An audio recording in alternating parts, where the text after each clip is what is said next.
تحریک انصاف کے ابلاغی کیمپ اور خود حکومتی کارندے ایک منظم سازش کے تحت تبلیغی جماعت پر گیدوں کی طرح ٹوٹ پڑے ہیں۔ اصل شیطانی روپ سے پردہ سرکنا شروع ہوا تو انڈیا اور اسرائیل ایک دم سے حرکت میں آئے اور بیک وقت ایرانی زائرین کی پشت پناہی کو نکل پڑے۔ ہندوتوائی طاقتوں کے ایجنٹ مختار عباس نقوی نے کورونا کے پھیلاؤ کا ذمہ دار تبلیغی جماعت کو قرار دیا۔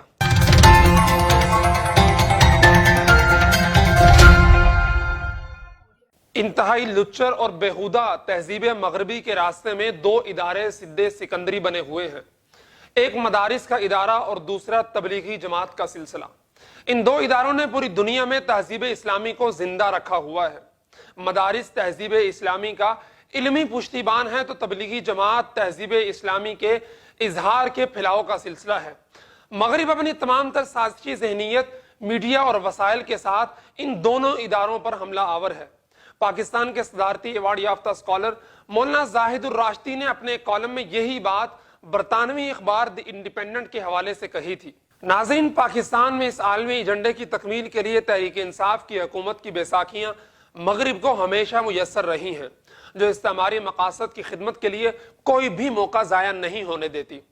کرونا وائرس کی وبائی صورتحال میں بھی تحریک انصاف کے ابلاغی کیمپ اور خود حکومتی کارندے ایک منظم سازش کے تحت اسلام کی دعوت کی عالمگیر جماعت تبلیغی جماعت پر گیدوں کی طرح ٹوٹ پڑے ہیں۔ کہانی کچھ یوں ہے کہ پاکستان سے ہزاروں شیعہ نوجوانوں کو زیارات کے نام پر لوائے زینبون اور فاطمیون کے نیٹ ورک کے نیچے ایران لے جایا جاتا ہے۔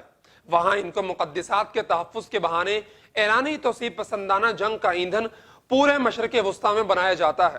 پاکستان سے گئے ایسے ہی زائرین جب ایران میں انڈر ملٹری ٹیررسٹ ٹریننگ تھے کہ ایران میں کرونا وائرس کا حملہ ہوا، جسے ایران نے حیاتیاتی ہتھیار کے طور پر استعمال کرتے ہوئے 16 ممالک کے باشندوں کو ان کے ملکوں میں سازش کے تحت واپس روانہ کر دیا۔ ولایت فقیہ کے خود ساختہ ڈھونگ کے رہبر معظم اور ان کے مقرب خاص نے اسے امام مہدی کے ظہور کا مقدمہ قرار دیا اور پاکستان میں بھی ہزاروں کی تعداد میں دہشت گرد سمیت کرونا زدہ زائرین کو پاکستان تفتان کی طرف دھکیل دیا۔ تفتان سے بغیر کسی اسکریننگ اور کرنٹینہ میں رکھنے کے عمران خان کے مبینہ داماد معاون خصوصی زلفی بخاری اور سندھ کے تحریک انصاف کے رہنما علی زیدی نے ان کرونا زدہ زائرین کو پاکستان کے طول و عرض میں پھیلا دیا۔ حکومت کے اس مجرمانہ اقدام پر محب وطن پاکستانیوں نے تنقید شروع کی۔ سوشل میڈیا اور سچے صحافیوں کی جانب سے اس پر آوازیں اٹھنی شروع ہوئیں۔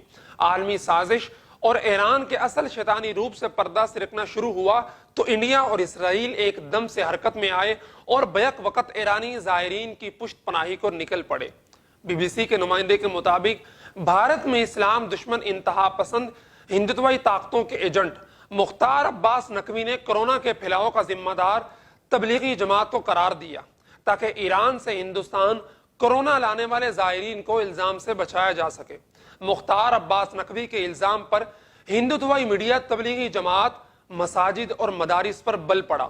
زیر نظر تصویر میں ہندی کا ایک چینل بریکنگ نیوز دے رہا ہے کہ دارالعلوم دیوبند میں کورونا کے 500 بم موجود ہیں، جبکہ حقیقت میں وہاں 100 سے کم افراد موجود ہیں اور ایک بھی شخص میں کورونا وائرس کی موجودگی ثابت نہیں ہے۔